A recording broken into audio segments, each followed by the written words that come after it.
My name is Mason. I'm 32 years old, and if someone asked me when I truly believed I was building a strong family, I would say, it was the day I stood next to Emma, the woman I loved, in a small church in Texas, promising to hold her hand for the rest of my life. We had known each other since high school, spent over a decade as friends before officially dating. After 3 years together, and then 4 years living under the same roof, I thought I knew her completely. Emma used to be an interior designer with a stable career, but after giving birth to our precious daughter, Haley, now 3.5 years old, she chose to stay home full-time to care for the family. I respected that decision.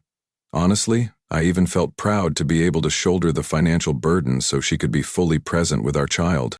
I worked as a project manager for a major construction company, earning enough to cover the mortgage, car payments, insurance, cozy dinners, and the weekend getaways Emma loved so much. I never once complained. In fact, I saw it as both my responsibility and my honor. Every night after long hours at work, I didn't shy away from helping at home like some might. I cooked dinner, washed dishes, changed Haley's diapers, and read her bedtime stories. I used to believe that no matter how exhausted or busy I was, just returning to that house, where my daughter's laughter echoed and my wife's smile awaited, made it all worth it. But what I thought was solid started to crack, little by little, like hairline fractures on a once dirty wall. Not with shouting, not with explosive fights, just sighs when I came home late, glances at credit card bills followed by cold accusations that I wasn't giving her enough spending money. Nights when I barely sat down before being criticized for not spending enough time with the family. I tried my best to balance everything. I took time off work to take Haley to doctor's appointments. I learned how to cook Emma's favorite dishes. I even built a small bookshelf by hand for her reading nook, just to see that smile I used to love light up her face again. But the harder I tried, the further she seemed to drift away. One evening, after a grueling week at work, I came home with a handful of wildflowers, hoping to surprise Emma. She glanced at them coldly and said, "What's the point? You're never around for me and Haley anyway." I stood there, stunned, still clutching the bouquet damp with evening dew. I can't remember if I said anything, or if I just stood there in silence, but I remember exactly how it felt. A heavy, cold weight forming in my chest. Still, I held on. I told myself that if I just tried a little harder, everything would eventually get better. We did have happy times once, didn't we? Haley would giggle uncontrollably when I twirled her around the living room. Emma used to glance at me with tenderness when I hugged them both close. I clung to those moments the way a lost traveler clings to a distant lighthouse. I never thought a family could unravel so fast, but sometimes, no matter how much you fight for something, it falls apart when you're the only one fighting. And, Mason had to face that truth. A pain deeper than any wound I had ever known. The arguments started simmering when Haley turned 3, eventually becoming a regular feature of our life. Something I never wanted. At first, it was over trivial things. One morning, Emma exploded because I forgot to take out the trash. Another night, she blamed me for not picking up milk for Haley, even though I had searched through 3 different stores after work. Small things, easily forgivable, yet they somehow snowballed into massive storms we couldn't control. Every month, at least once or twice, we fought, and almost every time, Emma would throw out the same line, "I want a divorce." It no longer came as a shocking threat. It became a blunt knife, dull but still carving thin, cold slices into my heart. The first time she said it, I was paralyzed. I apologized even though I wasn't sure what I had done wrong. I hugged her, promising I would try harder. But as she kept repeating it, like a reflex every time she got upset, the cracks in my heart deepened. I'm not the type who likes confrontation. Quite the opposite. I avoided arguments as much as possible. After every fight, I was the one who initiated reconciliation, cooking her favorite meal, buying small thoughtful gifts, or simply sitting in silence, listening to every complaint she unloaded, only to hear her threaten to leave me again.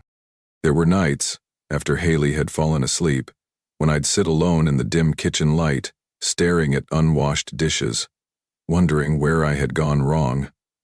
Why weren't my efforts enough? Why did the home I fought so hard to protect crumble with a single sentence? I suggested marriage counseling many times. I emphasized that it wasn't about blaming anyone, just about learning to understand each other better. But each time, I was met with the same cold eyes and the same curt reply, "We don't need it. Stop overreacting." Emma saw therapy as a sign of failure. She believed that if we truly loved each other, we could fix everything ourselves. But love, no matter how deep, isn't always enough to bridge growing silent distances between two people. I'll never forget the fight over Haley wanting to join an art class on weekends. I agreed immediately, thinking it was a great opportunity for her development. But Emma protested furiously, accusing me of forcing activities on our child to make up for my absence.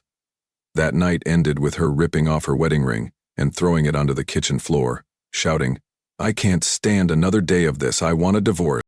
I stood in stunned silence after she said it. I picked up the ring, holding it tightly in my palm, as if I could somehow salvage something slipping through my fingers. But like every other time, the next morning, Emma acted as if nothing had happened, smiling while making coffee, asking what I wanted for breakfast, being so casual it made me wonder if I had imagined it all. Her ability to flip so quickly left me bewildered and exhausted. Each time I forgave her, hoping it would be the last time, hoping our love was enough to heal the growing cracks. But each time the same script played out, leaving my heart more worn and tired. One chilly evening in September, after another fierce argument over me forgetting a minor errand she asked for, I sat alone on the porch, staring up at the star-studded Texas sky. The scent of damp earth lingered after a light rain. I found myself wondering, if love is one-sided, is it still love at all? Inside, Haley's giggles floated out from the living room.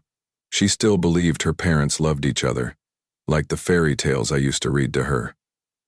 I clenched my fists, feeling a resolve form deep within me. For my daughter, I would try one more time. But deep down, I already knew, not every crack can be mended. And sometimes, love alone isn't enough to hold on to someone who chose to walk away from your heart long ago.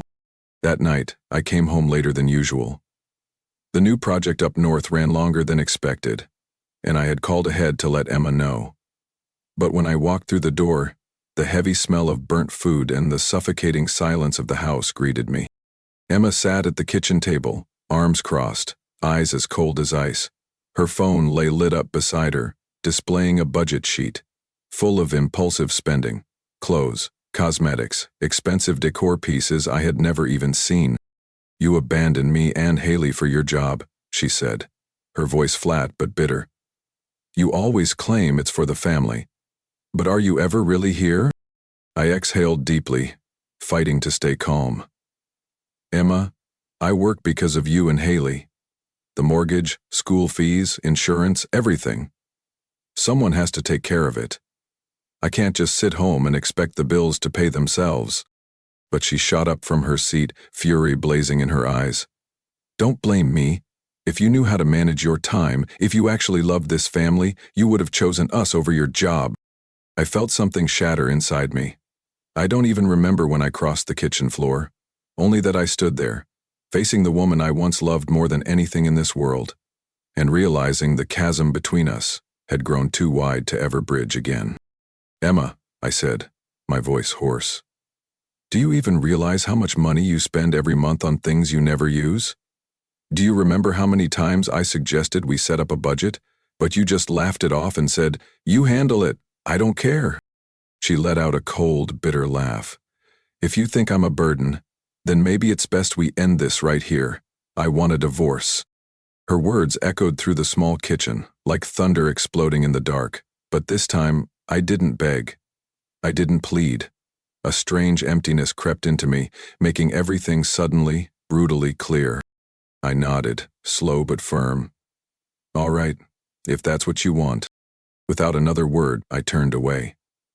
In the bedroom, Haley was fast asleep, clutching her blue teddy bear under the soft glow of her nightlight. I knelt beside her, gently brushing her silky hair. "Let's go, Haley," I whispered. I quickly packed the essentials, a few sets of clothes, some medicine, her school books, and her favorite toys. I didn't take much for myself, just a few simple outfits stuffed into an old duffel bag. As I carried Haley to the truck, Emma stood at the door, arms crossed, her face a blank slate. I didn't blame her. Maybe, in her own way, Emma was just as exhausted as I was. We had simply chosen different ways to cope. My old pickup rumbled down the cold asphalt, cutting across vast, open fields under a pitch-black sky. I don't know how long I drove. All I know is that when I finally stopped, I was in front of my sister Brooke's small wooden house on the outskirts of Lubbock. Brooke opened the door, warm yellow light spilling into the night. She didn't ask any questions. She just looked at me and Haley and silently pulled us into her arms. "You can stay here as long as you need," she whispered.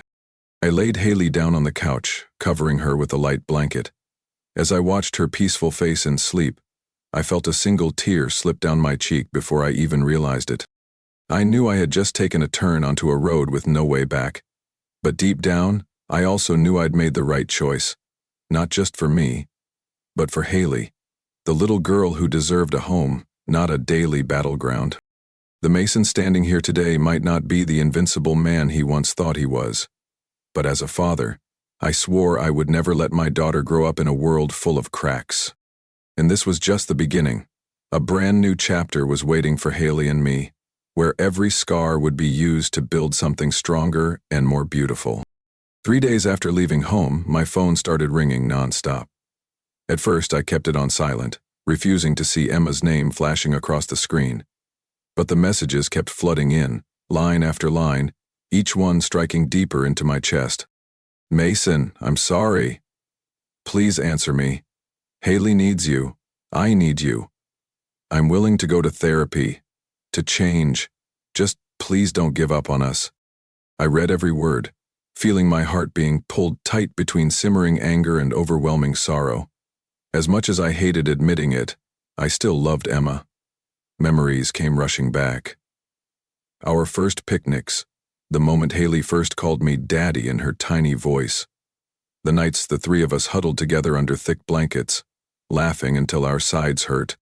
But woven into those sweet memories were countless wounds, endless fights, threats to leave, moments when I felt like nothing more than a shadow in my own home. That night, Brooke set a steaming mug of tea in front of me and gently asked, "Are you going to go back?" I sat there for a long time. When I finally spoke, my voice was raw. "I don't know, Brooke. Part of me wants to believe it can be fixed, but another part just wants to let go." Brooke didn't push. She didn't judge.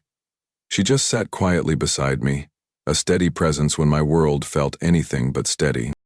Later that night, I sat alone on the porch, staring up at the dark sky sprinkled with stars. Haley slept soundly inside, her tiny hand clutching that old teddy bear. I thought about the future, a future where Haley would grow up witnessing endless tension, blame, and hurt between her parents. I didn't want my daughter to learn love through shouting matches. I didn't want her to think love meant enduring endless pain. The next morning, when Emma called, I finally picked up. On the other end, she was crying, broken sobs so unlike the coldness I had grown used to. "Mason, I know I messed up. I'm scared of losing you. I'm scared of losing our family. I've already scheduled an appointment with a counselor. I swear to you, I'm serious this time. Please, please, give me another chance." I closed my eyes, steadying the surge of emotions threatening to overwhelm me. I knew Emma loved me in her own way, but was love alone enough? I asked, voice low and firm. "Are you ready to change for yourself, Emma, or are you just afraid of losing me?" There was a long silence before she whispered, voice trembling, I don't know. But I know if I don't do something, I'll lose everything. And I don't want that to happen." It was the most honest thing I'd heard from her in a long time. I agreed to meet Emma that weekend, not to rush back into things, but to face each other as adults, to decide if we still shared the same road, or if it was time for each of us to find a different path. After hanging up, I sighed deeply, feeling a small weight lift off my chest. But I also knew this wasn't about blind forgiveness anymore. If Emma truly wanted to change, it had to come from her heart, not from fear of losing me. Haley toddled out of the bedroom, clutching her teddy bear, rubbing her sleepy eyes. I bent down, scooping her up in my arms as she mumbled groggily, "Daddy, are we going home yet?" I hugged her tightly, my throat tightening. "Not yet, Haley, but wherever we are, I promise Daddy will always be right here with you." That promise meant more to me than anything else in this world. And deep inside, I knew, no matter how my story with Emma ended, I would never let Haley feel alone. Not ever. We met at a small cafe on the edge of town, with big glass windows overlooking the peaceful Colorado River. Emma arrived before I did, wearing a simple cream dress, her hair neatly tied back, looking fragile and nervous. I walked in, my heart heavy but my face calm. Sitting across from her, I could feel the invisible distance between us. Not just a few feet, but years of accumulated hurt. "I know," Emma spoke first. "We can't keep going the way we have." I nodded, not interrupting. She hesitated, then pulled a piece of paper from her purse. A scheduled appointment with a well-known marriage counselor in the area, a move Emma had always refused, even fiercely opposed. "Before I made the appointment," she said quietly. "The first session, it's next week, if you still want to." I looked at her for a long moment before replying softly, "Emma, I'll agree on one condition. If you bring up divorce again out of anger, that'll be it. I won't come back." Emma gripped her coffee cup tightly, her small shoulders trembling slightly. She looked me straight in the eyes, her blue gaze filled with a determination I hadn't seen before. I agreed. The first counseling session, to be honest, was like a small nightmare. Emma and I sat across from each other in two ash-gray armchairs, inside a room faintly scented with lavender oil.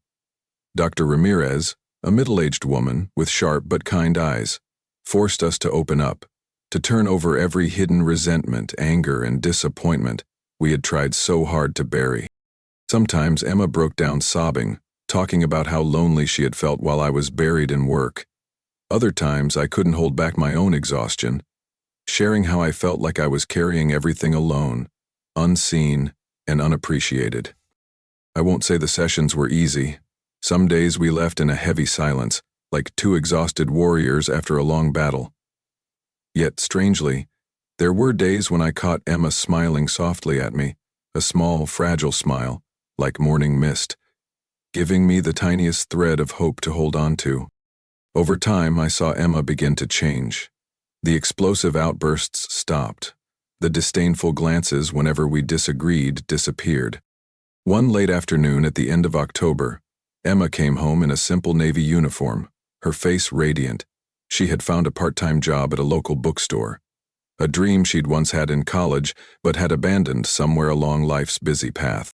"I want to do something for myself," Emma said, her eyes sparkling with a new kind of light. "Not just sit here, waiting to blame you when you come home." She started going out more, joining a book club, making a few new friends around the neighborhood. On weekends, instead of staying home brooding or nagging, Emma would suggest taking Haley and me on picnics at the park, or sometimes hosting small backyard barbecues. During those days, Haley laughed more. She started drawing pictures of our family, 3 smiling, round faces with wide, beaming mouths. I hung those drawings in the living room as a constant reminder that, no matter how tough the road was, it was still worth walking. Still, deep inside, I kept a quiet distance. I couldn't completely lower my guard. I understood now. Some cracks, even when patched up, never truly disappear. One night, while I was reading a bedtime story to Haley, Emma appeared at the doorway, leaning against the frame, silently watching us. When the story ended, She walked over, sat down beside me, and gently rested her head on my shoulder. "I know," she whispered. "It won't always be easy, but I want to try. I really do." I squeezed her slender shoulder lightly, feeling a slight easing in my chest. Maybe this wasn't the fairy tale ending we had once dreamed of, but at least we were choosing not to let go. Not out of fear of loneliness, and not out of habit, but because we still believed that a family, if nurtured with patience and kindness, could bloom again. Everything unraveled from something seemingly so small. That night, I had just picked Haley up from her swimming lesson. She was bubbling with excitement, proudly showing off a plastic medal her teacher had given her, while I eagerly snapped photos to capture the moment. When we got home, Emma was busy preparing for a small gathering with some of her new neighborhood friends. As I chatted with Haley, Emma called out from the kitchen, "Mason, can you help get the sandwiches ready?" I nodded distractedly, and then Haley's giggles. We played around longer than I realized, and by the time I rushed into the kitchen, nothing was ready. Emma walked in just as I was fumbling with the ingredients. She looked around, her lips pressed into a thin line. The tension exploded in an instant. "You're always like this," she snapped. "You only care about what you want. Everything I ask gets thrown aside." I looked up, butter still on my hands, trying to keep my voice steady. "Emma, I'm sorry. I got caught up playing with Haley. We can still work together to get everything ready." "Forget it," she cut me off, her eyes blazing. And then, right there in the kitchen, still smelling faintly of grilled meat, she said it. Cold, sharp. "I should have divorced you a long time ago." The room fell deadly silent. Even Haley, busy coloring in the living room, looked up at us, her innocent eyes wide with confusion. I stood frozen, my hands hanging limp, feeling all the air drained from my lungs. I had heard similar threats before, in anger, during heated fights. But this time it was different. The way Emma said it, calm and final, like she had been thinking about it for a very long time. I stared at her for a long moment. The woman standing in front of me, with that proud face and distant eyes, was no longer the Emma I had loved and dreamed of building a home with. She had changed. Or maybe I had never truly seen her for who she was. I wiped my hands quickly, walked past the kitchen, through the living room where Haley sat staring at me, full of questions too big for her little heart to ask. I bent down, hugged her tightly, and whispered, "It's going to be okay, sweetheart." That night, after putting Haley to bed, I sat alone on the porch. The Texas sky stretched out overhead, black as ink, dotted with a few faint stars. I closed my eyes, letting the cool night breeze run through my hair. My heart felt empty. Maybe I should have felt rage or despair, but strangely, all I felt was an eerie, bone-deep calm. The next morning, I called the family lawyer I had researched months ago but never thought I would need. I scheduled a meeting to start filing for legal separation. I didn't want this to turn into a messy battle. I didn't want Haley growing up in a house full of bitterness.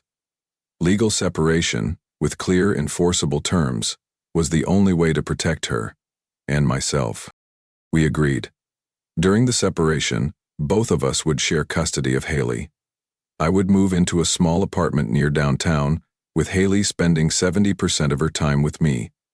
I would cover her living expenses and health insurance in full. Emma signed the agreement without protest.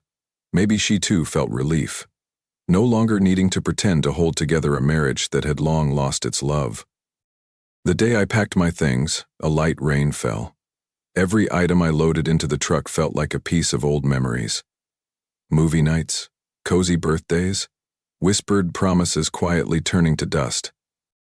As I shut the door, Emma stood under the porch, arms crossed, silently watching. No words, no tears, no begging.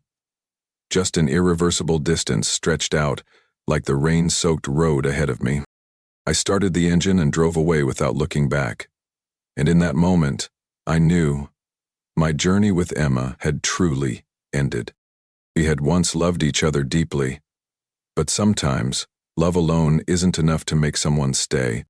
3 weeks after signing the separation agreement, I returned to the old house to pick up Haley, according to our set schedule. It was a chilly Saturday afternoon, the Austin sky heavy and gray, like an omen of something unsettled. I parked in front, turned off the engine, and took a deep breath. Haley sat in the back seat, swinging her legs and hugging her favorite teddy bear tightly, her eyes sparkling with excitement about her new art class. As I stepped onto the porch, I noticed a black sedan parked in the driveway. Not Emma's car. Not a car I recognized from family or friends. I rang the doorbell. Once. Twice. There was no answer. I rang the bell again, trying to suppress the growing unease inside me. A few seconds later, the door cracked open. A guy in his 20s, wearing only a pair of jeans and no shirt, peeked out. He raised an eyebrow at me like I was disturbing a perfectly peaceful afternoon. "What do you want?" he asked, his voice indifferent. I tightened my grip on Haley's bag, pushing down the anger rising in my chest. "I'm here to pick up my daughter. Is Emma home?" He turned his head and yelled inside, "Emma! Someone's here for you." A long pause. Then Emma appeared, loosely wrapped in a bathrobe, her wet hair clinging to her face, her expression a mixture of shock and horror. The moment her eyes met mine, I understood everything without needing to hear a single word. She stammered, "Mason, it's not what you think." I gave a cold, bitter smile, then turned to Haley, gently lifting her into my arms. "Let's go, sweetheart." Emma rushed to the door, clutching the robe tighter around herself, her eyes pleading, "Please, don't misunderstand. He's just a friend." I stopped on the front step, turned back, and looked her straight in the eyes. "A friend?" I scoffed. "Dressed like that? In my house? Around my daughter?"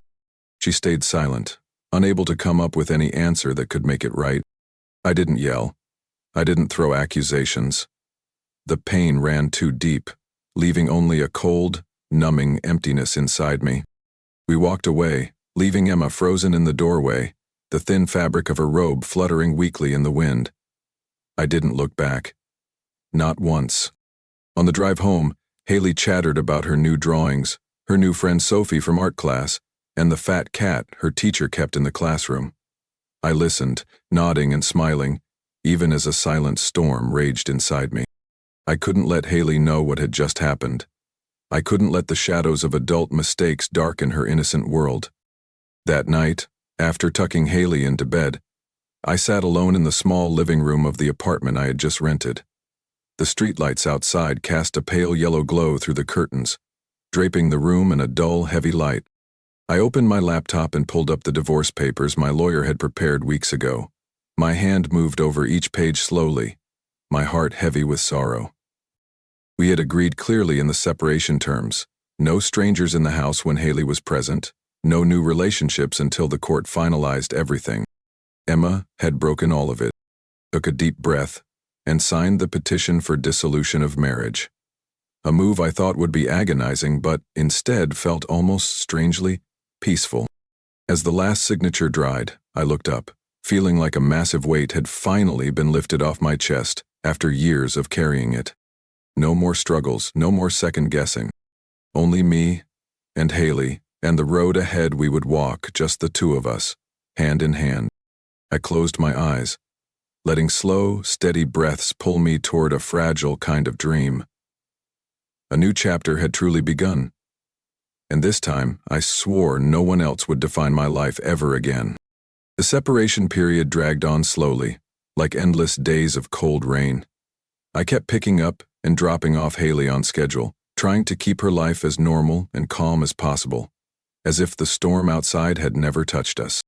But every time I stood at the doorstep of our old home, every time I caught Emma's awkward, guilty glances, the decision inside me grew even more certain. Emma had tried texting, calling, even asking mutual friends to plead her case. But I responded only with silence. Not out of hatred, but because I understood now. Once something is broken like that, it can never truly be put back together without leaving deep, ugly cracks. When the separation period ended, I walked into my lawyer's office fully prepared. I wasn't dressed up like I had been on my wedding day. I carried no fragile hopes. Only a neat file folder, a firm nod, and one clear goal: to end this marriage in the most peaceful, respectful way possible, for Haley. I filed the petition for dissolution of marriage, asking the court to officially terminate my marriage with Emma, with all custody and financial terms clearly laid out beforehand. In the petition, I emphasized one non-negotiable point: Haley's well-being came first. I requested primary custody with maximum parenting time and proposed scheduled visitation for Emma, provided she maintained a safe environment. I didn't ask for any financial support from Emma. I didn't fight over property. The only thing I wanted to protect was my daughter's peace. On the court date, the sun blazed over Austin, a harsh, blinding light that felt like salt rubbing into barely healing wounds. Emma sat across the courtroom, her hair tied up neatly, makeup carefully applied, but unable to hide her tired, hollow face. We avoided eye contact. Between us now were only papers, numbers, and cold legal agreements. As the judge read the final terms aloud, his voice echoing through the large, sterile room, it felt like someone stitching up a wound deep inside me. No anesthesia, but no longer any real pain either. At the end of the session, Emma approached me, her hands trembling. "Mason, do you hate me?" she asked, almost in a whisper. I looked at her for a long moment, then shook my head. "No," I said, my voice low and steady. "But we're no longer right for each other, and Haley deserves to grow up in a home filled with love, not resentment." Emma pressed her lips together tightly, nodded once, and turned away, walking out of the courtroom without looking back. I stood still for a few more minutes, breathing deeply, like trying to shake off all the heavy years from my shoulders. Haley was waiting for me at Brooke's house, surrounded by crayons and her brand new coloring book she loved so much. Just thinking about her smile filled me with a strength nothing could break. I knew the road ahead wouldn't be easy. Being a single dad wasn't a path full of sunshine. There would be sleepless nights, frantic mornings rushing to get Haley to school before dashing off to work, and moments where loneliness would hit hard. But every time Haley laughed, every time she called out "Daddy" in her sweet, clear voice, I would know I had made the right choice. I couldn't rewrite the past, but I could decide how the future for my daughter would be written. A future where she would grow up surrounded by unconditional love, learning that a family's worth isn't measured by forcing someone to stay, but by how deeply people care for and protect one another. And that was enough. In my heart, I had forgiven. Forgiven Emma, forgiven myself. Forgiven, but not forgotten. Because sometimes to protect the ones you love most, the right thing isn't to hold on, it's knowing when to let go and move forward, no matter how heavy your heart feels. The first night after the court officially ended my marriage with Emma, I sat quietly on the old wooden chair on the back porch of my apartment. Haley was fast asleep inside, clutching the faded teddy bear I had given her for her first birthday. The sound of crickets filled the thick summer night air. I looked up at the starry sky, feeling like the whole world had fallen silent, leaving only the slow, heavy beat of my heart. An old pain rose up, dull and deep, pulling me back to my childhood days in Dallas. I remembered curling up in the corner of my room, hearing my parents fight through the thin walls. I remembered the fear, the tension, never knowing if the world I woke up to the next morning would still be the same. And now, I had become the person I once swore I would never be. I had created a broken home for my own daughter. Thinking about it made my chest tighten painfully. I clenched my teeth, my fists going white, trying to keep from breaking down. I had told myself for years that if I just loved enough, worked hard enough, I wouldn't repeat the past. But some cycles, no matter how hard you run, still find a way to catch you. I didn't blame Emma, not anymore. We both had our wounds, our fears. It's just that, instead of healing each other, we ended up hurting each other even more. But this time, I would not let the mistakes continue. I stood up and went into Haley's room, where she slept soundly under the soft glow of her nightlight. I sat beside her, quietly studying every tiny feature of the little girl I loved more than anything in this world. "I'm sorry," I whispered, my voice cracking. I couldn't give you the perfect family. But I promise, I will spend my whole life making it up to you. I brushed Haley's silky hair, feeling her steady breathing, and silently vowed, no matter what, I would always be the first to protect her, and the last to let her down. The next morning, I started making real changes. I found a small house near Haley's preschool, a simple place with a big enough backyard for a swing set and a few flower beds she would love. I asked to transfer to the project coordination team at work for a more flexible schedule. The pay was a little lower, but I knew the time with Haley was worth far more than any paycheck. Every weekend, I took Haley to the park, to swimming lessons, to different skill classes. I wanted her childhood filled with laughter, not fear or heavy silences like the ones I had known. Some nights, after Haley was asleep, I sat alone with a cup of cold coffee, questioning if I was doing the right thing. But every time I saw her excited eyes talking about her swim lessons, or heard her pure, joyful laughter as we built a blanket fort in the living room, I knew I wasn't lost. I also started attending support groups for single dads. There, I met other men who had lived through similar pains, who were fighting, day by day, to be a strong foundation for their children. Each story they shared, each bit of wisdom they passed on, fueled me to keep moving forward. One autumn afternoon, while I was fixing the swing set in the backyard, Haley ran up and hugged me from behind. "I love you so much, Daddy," she whispered. I turned around, scooped her up, and spun her under the brilliant golden sun. "I love you too, Haley, more than anything in the whole wide world." And I swore, with everything left inside me, that my daughter would never have to doubt that. No matter where life led us, I would always be the strongest home Haley could return to. Because real love isn't built on grand gestures. It's built on quiet, steadfast actions. The kind of love I once wished my parents could have given me. And now, I would give it to her, with everything I had. Mason's story is a reminder that sometimes, love and effort alone aren't enough to save a marriage if both people aren't willing to truly understand and change. More importantly, it teaches that facing the truth and letting go at the right time can be an act of love too, especially for the ones we hold dearest. Mason chose to focus on the positive, pouring every ounce of his strength and unconditional love into raising and protecting his daughter, something many people in real life often forget. What do you think about Mason's choices and journey? Do you think he did the right thing? Share your thoughts in the comments below. And don't forget to hit subscribe to follow more heartfelt family stories coming soon.